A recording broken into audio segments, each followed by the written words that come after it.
Isso aí, um tema bom pra gente começar o canal com os dois pés na porta já. Bora lá. Agora, no dia 1º de fevereiro, vai acontecer as eleições tanto do próximo presidente da Câmara quanto do próximo presidente do Senado.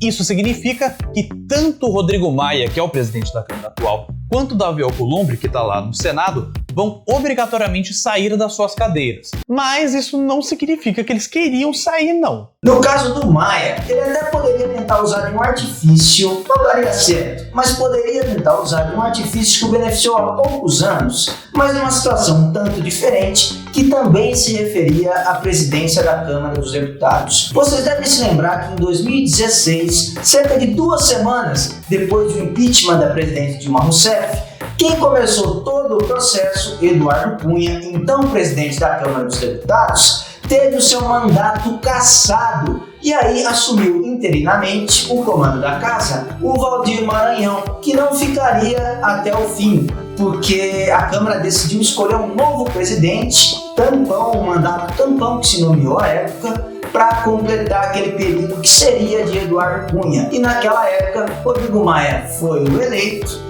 e aí, em 2017, data de uma nova eleição para a presidência da casa, ele pôde concorrer, já que não foi ele o mandato todo que ficou com ele, que na verdade era de Eduardo Cunha. Mas assim, de acordo com a Constituição, a reeleição do presidente da Câmara e do Senado na mesma legislatura não deveria acontecer. E dessa vez não deu bom para ele, e nem para o colega dele do Senado. Os ministros do STF, o Supremo Tribunal Federal, decidiram que eles não podem se candidatar à reeleição.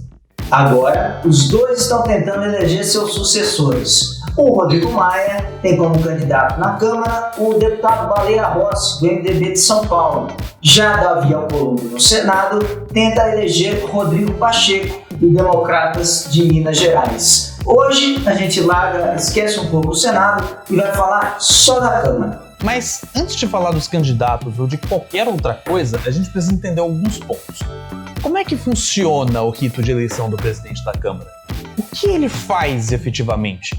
E com a disputa que está agora lá no Congresso, o que pode acontecer? Vem entender com a gente no primeiro Política Sem Textão.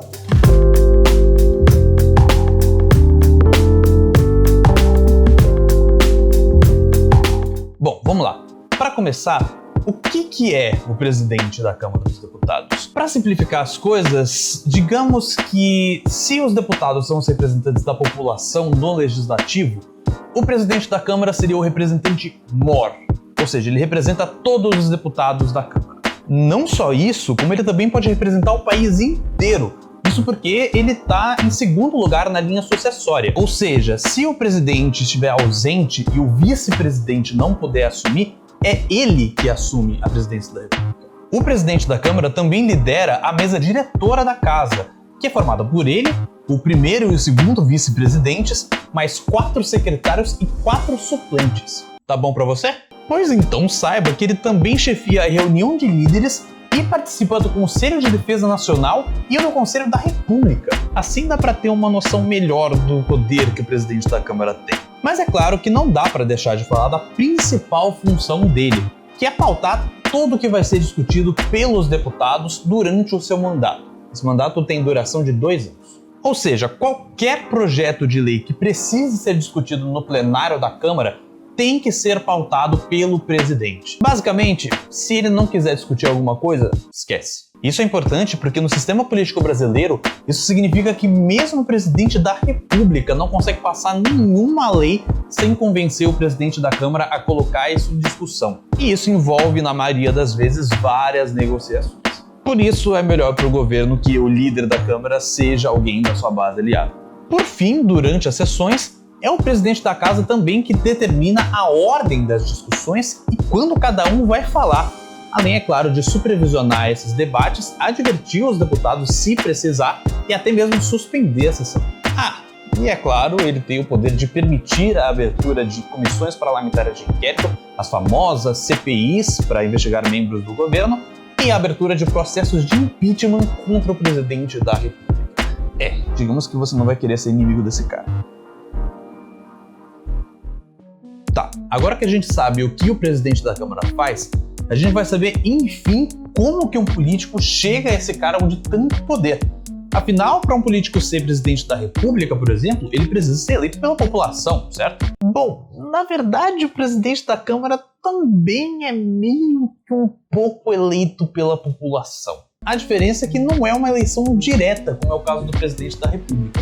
É uma eleição indireta. O regimento interno da Câmara dos Deputados determina que tanto o presidente quanto os outros cargos da mesa diretora sejam votados no dia 1º de fevereiro, ao final do mandato anterior. Os candidatos para a presidência da Câmara podem ser de qualquer partido, diferente dos demais cargos da mesa, que são distribuídos de forma proporcional para os candidatos dos diferentes blocos partidários. Se você está confuso sobre o que é um bloco partidário, calma que eu explico. Esses blocos partidários nada mais são do que grupos de partidos que se juntam para ter maior força política. Esses blocos só podem ter uma única liderança, ou seja, os partidos abrem mão da liderança individual deles para ter essa força política maior. Um detalhe importante é que esses blocos não são permanentes e nem precisam ter qualquer relação com as coligações de partidos das eleições gerais. Eles podem inclusive mudar a cada sessão. No dia 1º de fevereiro, a eleição é a primeira coisa que acontece na sessão parlamentar.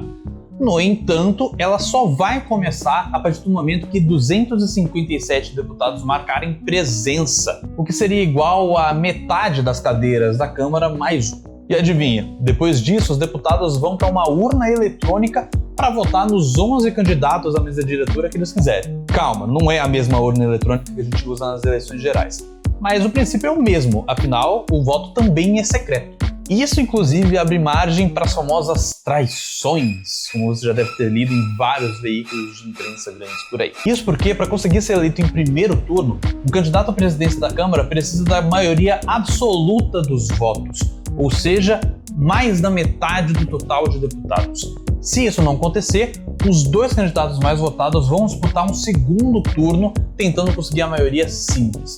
Como se fosse a nossa eleição geral para presidente ou para governador, por exemplo. Tá, mas onde que entram essas traições? Então, o que acontece é que os principais candidatos à presidência da Câmara e os seus aliados tentam negociar com os partidos e os blocos partidários para conseguir a maioria absoluta dos votos logo no primeiro turno e acabar de vez. Só que, como os votos são secretos, não tem muito como controlar isso. Então, os candidatos podem ir contra as definições dos seus próprios partidos e votar no candidato adversário, sem qualquer risco de represália ou repreensão. Por isso que o resultado da eleição não está definido até a divulgação oficial. E só depois de definido o nome do próximo presidente da Câmara é que são apurados os votos para os outros membros da mesa diretora. Os candidatos à presidência da Câmara dos Deputados, assim como nas eleições regulares, fazem uma verdadeira campanha para conseguir os votos necessários. As campanhas têm direito a banners, adesivos, publicações nas redes sociais. E teve até um deputado uma vez, em 2016, que usou um holograma para promover a própria candidatura. Foi o Gilberto Nascimento, do Partido Social Cristão de São Paulo. Mas apesar de todas essas jogadas de marketing, os deputados conseguem os votos mesmo de duas formas. A primeira delas é viajando para os estados de origem dos parlamentares, sobretudo aqueles indecisos, para tentar atrair o voto, sentar para conversar, tomar um cafezinho, um jantar às escondidas às vezes. Esse ano a gente está sabendo até de encontros de jantares de madrugada, porque a infidelidade está grande. O segundo modo, e talvez mais decisivo, seja obtendo o apoio formal de partidos para a formação de um bloco partidário. Esses apoios de um partido com outro, claro que envolve articulações que vão culminar lá na frente com a definição da divisão dos principais cargos da Câmara, sobretudo a mesa diretora, e também na definição da pauta dos temas que serão abordados na Câmara dos Deputados. Este ano são dois os deputados que têm em torno de si um bloco partidário. O deputado Arthur Lira, do PP de Alagoas, que é apoiado pelo presidente Jair Bolsonaro, tem uma constelação de partidos em torno de si. Vejamos. Além do PP, que é o partido dele, estão ao seu lado o PL, o PROS, o PSC, o Republicanos, o o Avante, o Podemos, o PTB e o PSL. O outro candidato de bloco parlamentar, já mencionado nesse vídeo, apoiado por Rodrigo Maia,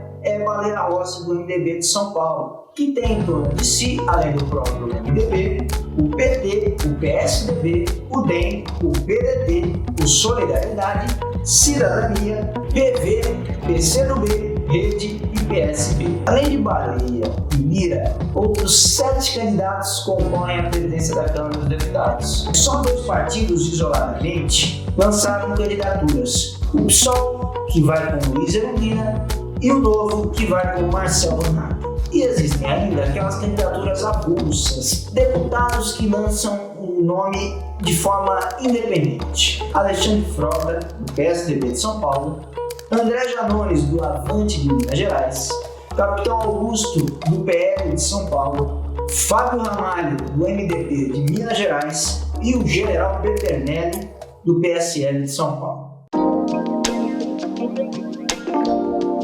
Agora vamos falar um pouco sobre o que está em jogo, para além da eleição para a presidência da Câmara dos Deputados. Como a condução dela, de um jeito ou de outro, pode mexer um pouco com as cartas da política no futuro próximo. Temos 2 candidatos favoritos: Baleia Rossi, do MDB, apoiado por Rodrigo Maia, e Arthur Lira, do PP, apoiado pelo presidente Jair Bolsonaro. O Baleia, ele tem criticado o seu adversário, dizendo que, se a Lira for eleito, o legislativo vai ser um puxadinho do executivo, ou seja, vai receber mandos de Jair Bolsonaro e pôr para votar tudo que o executivo, o líder da nação, quiser. Por isso, o Baleia diz que a candidatura é para manter a independência da Câmara dos Deputados. O MDBista fala abertamente na continuidade do auxílio emergencial, que foi a única forma de renda para milhões de brasileiros nesse período todo de pandemia, mas também defende o rigor fiscal, uma forma do auxílio continuar cabendo no orçamento, recuperando-se aí um pouco das perdas que se teve, digamos assim, para não aumentar o déficit, recuperar as perdas. E o Baleia também defende abertamente a reforma tributária, inclusive a PEC 45 é da autoria do deputado, que une 5 impostos em uma das propostas de reforma tributária. Pelo Arthur Lira, nós temos o seguinte: essas críticas do Baleia, como ele as recebe.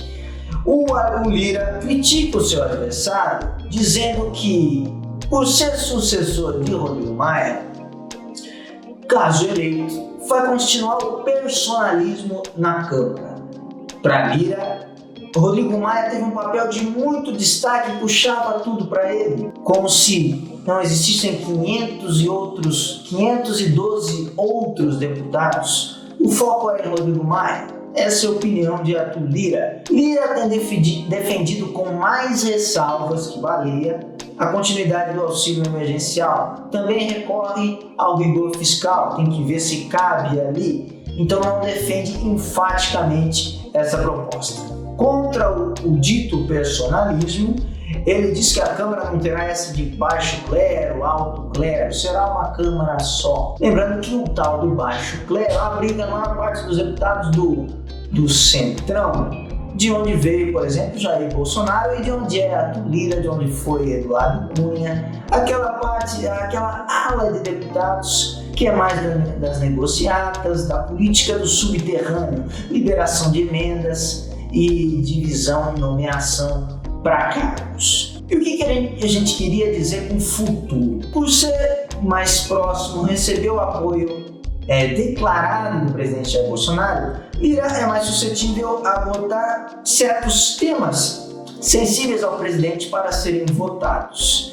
E o que acontece? Além da pauta econômica, que parece semelhante, tanto no discurso de Baleia quanto de Lira, os dois se definem como liberais, defendem a prosperidade, a liberdade econômica, Lira pode também pegar a via das pautas ditas de costumes, como a questão de armas e outras situações caras ao eleitorado Bolsonaro e ao eleitorado dele, ao bolsonarismo. E a gente percebe que o Bolsonaro, apesar de ele ter negado várias vezes o seu foco na eleição de 2022, ele foi o presidente talvez que mais pensou em reeleição desde a primeira vez que assumiu o cargo, e agora na proximidade dela, já no ano que vem essa eleição, lembremos, né? Ele pensa isso muito mais. E a votação dessas pautas de costume seriam importantes para mobilizar a base bolsonarista, tanto nas ruas quanto nas redes sociais, para ver se conseguem dar cabo a uma nova eleição, um novo pleito de sucesso para o presidente. A gente viu recentemente, na última pesquisa da Datafolha, o presidente Jair Bolsonaro ainda detém 1/3 de aprovação entre ótimo e bom, o que significa que ele estaria certamente no segundo turno hoje.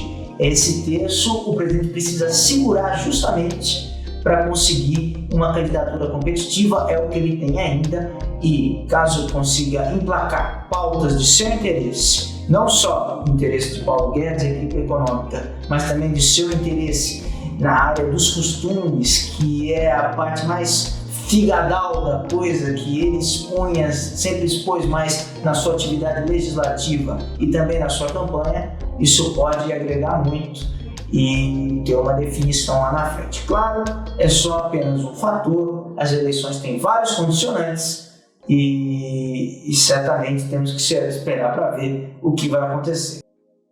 Então é isso, gente. Este foi o primeiro vídeo do Política Sem Textão. Nós esperamos que vocês tenham gostado.